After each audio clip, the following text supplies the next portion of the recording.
Nothing's going to happen to him because what's interesting about Nothing? the Diddy video is that the same day that that video was released, a 3-letter agency that's responsible for our health admitted on record that they funded that thing over there in China. And that's why we had the shutdown we had in 2019.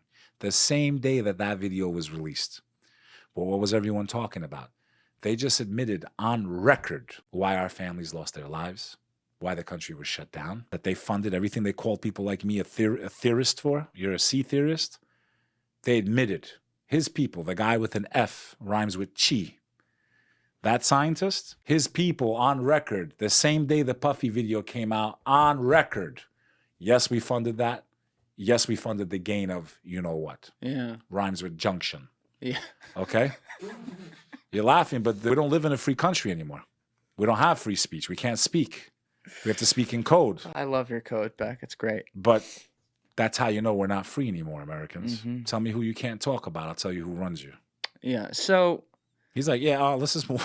Yeah, no. Why is that statue there? I want to stay right on that point, and you're tying it all together. My theory. with these things, but when you look at society and the dopamine rush that we have of just scrolling away, TikTok brain. Yeah, and how they can use that against us. Everything's a deception.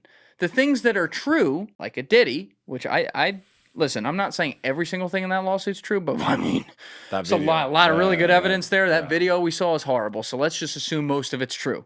Like, that's a horrible thing. They got that video the day they raided his place. So they got it very recently, and they just released it very recently, but why on the same day? Right. But what I'm saying is, like, that's a truth. It's a bad thing. It's a sacrificial lamb out there to say, ooh, look at this. And then there are other things that they say, well, that's a worse truth, so let's give them this one. And they'll all flip out about that and, maybe... Forget about this. Yeah, maybe. 100% that's what happened that day. I'm not defending his actions. Neither are you. But let's also focus on it. But that was a great distraction. Let's also focus on it, though. Great distraction. Because, let's be honest, this is a guy who for 30 years, I think just over 30 years, was one of the most powerful people in music. Pop culture. Yeah. Dominated it. Literally placed there as an idiot 23-year-old. Gets in charge of the biggest, baddest record label in the rap game at the time. Fashion, at the height mobile, everything. Oh, yeah, all of it. And yet, this entire time, there's been this thing like, oh, yeah, when you go to a Diddy party, look the fuck out. Maybe don't go, or go with a fucking safety inspector if you do, because the guy, as we see in the lawsuit, has cameras everywhere. So, obviously, he's got to be some sort of, like, intelligence plot, no? Hey, who was saying it for a long time? He worked with the other rappers were accusing him of working with the feds. Yeah. Actually, I was at a Puffy party, but it wasn't just for him. No, I was. Wait, you can't just say that. When were you at a Puffy party? They got to subscribe for premium to get this. Bro. Wait a second. Well, hold on a minute. When were you at a Puffy party? I was at 2001. Reinvented the remix. Busta Rhymes' birthday. It's also the night I helped Jacob the jeweler become world famous, and he never even met me. Okay. All right, but again, Puffy party. What? Yeah. What do you do? Walk through the front door? I'm a college at Pace University. There was this girl, Russian girl. Her name was Victoria. She was, a good-looking girl for her age. She knew I had a lot of juice to this club called Lot 61. Lot 61 was on 21st Street on the West Side Highway in Manhattan. So I'm sitting in front of school one day, and she runs up to me. She's like, Beck, I heard you have juice to get me into this place. I'm like, yeah, but it's a Tuesday. Like, why do you want to go, She's like, every rapper in the world's going to be there. Busta Rhymes, Puff Daddy, and I work for this jeweler. His name's Jacob, and he hired me to give out his cards and try to get the rappers to come back to his store and buy things, okay? Make the story short, I get her in that night. You could not see the front door of this place. I lost a friend that night. He stopped talking to me for a while because I couldn't get him in also. You got her into a Diddy I got party. in with her, okay? And I was the only white boy in that party except for the managers that worked for the club, for Amy Sacco. Anyone that knows New York nightlife knows Amy Sacco. She owned Bungalow 8 also. She was a legend. She still is. Bro, I'm 18, 19 years old at the time. I'm walking into a Puff Daddy party. I'm seeing all the people I would see on MTV, and I'm like, I'm going to make it big in life. This is crazy. Like, I'm a young kid. I don't know. How big is the place? It fits about, at that time, it probably fit comfortably. That place fit 200-300 people, but it was packed 500, 600, 700 people inside. I'm sorry, where was it again? Lot 61. Lot 61. 21st Street and the West Side Highway. Now it's just an open crater. They knocked this building down. They're going to build their... That's where I started in nightlife, actually. That's where I got my juice and started meeting people and hanging out with celebrities and stuff like that. Did you see anything weird? So now I'll tell you, my interaction that night, first of all, I'm a fish out of water. I'm 19 years. I'm wearing a suit, so they all think I'm some like high-level executive. I'm no one. I'm a fucking college student. This is before Google, before, phones. Yeah. Okay, if you didn't know someone's face, you didn't know someone's face. The elite of hip-hop in New York City were there that night. Busta Rhymes' ponytail was from his head all the way to his ankle. That's when he used to have a very long ponytail. You can research it. I'm not making this stuff up.